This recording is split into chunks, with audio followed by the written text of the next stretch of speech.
Même si tu le fais déformé, tout le monde reconnaîtra un cheval. Surtout quand maintenant on va faire la crinière.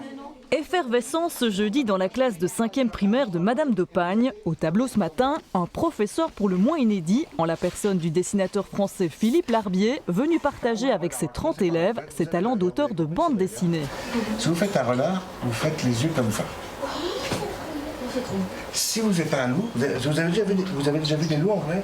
Non. Oui, un loup, ça a des yeux comme ça. Et la magie opère, en quelques traits à peine, un cheval, un dauphin ou encore un loup se tracent instantanément. Je les encourage à ne plus avoir peur de dessiner. Quand je fais des interventions scolaires comme ça, ou même en dédicace, souvent je les fais venir avec moi et je les fais dessiner. Ils me disent toujours « je ne sais pas dessiner ». Et en fait, ils se rendent compte à l'usage, parce qu'ils partent d'une forme simple au départ, que tout le monde sait dessiner. Il y a un fil conducteur qui font qu'ils ne peuvent pas tomber. Ils savent où ils vont. Je trouve ça génial d'avoir le dessinateur à l'école. Il t'a appris des choses? Oui. Tu m'expliques?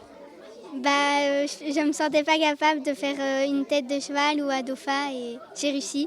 Qu'est-ce qu'il t'a appris, monsieur Larbier? À dessiner un dauphin et un cheval. T'es content? Très content. Est-ce que c'est facile de dessiner comme ça? C'est assez facile, mais il faut savoir, faut savoir dessiner, quoi. Tu dessines depuis toujours, toi? Oui. Qu'est-ce que t'as appris alors aujourd'hui? Qu'on pouvait dessiner en faisant un rond en plein milieu de la feuille. C'est trop bien et voilà, j'aime bien faire des dessins. Je m'amuse à faire des dessins, c'est vraiment magique. Cette facilité à créer, ces élèves ont aussi pu l'éprouver sur une planche de 8 vignettes destinée à la série Les Petits Mythos dont Philippe Larbier est l'illustrateur. Un travail de longue haleine pour entrer dans cet univers si particulier et s'approprier les codes de la BD.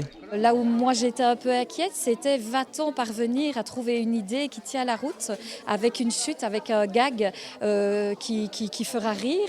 Et en fait, ils ont été très impressionnants au niveau de la création. Ils ont fait preuve d'énormément d'imagination et ça, vraiment, je suis super fière d'eux. Ils ont fait un très beau travail. Je vois que tu as mis Totor, tu as mis Hercule, L'Hydre.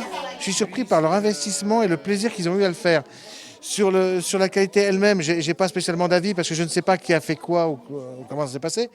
Mais sur l'enthousiasme qu'ils ont mis, puis le plaisir qu'ils ont mis dedans, ça me fait, c'est pas que ça m'étonne, ça me fait tout simplement très plaisir.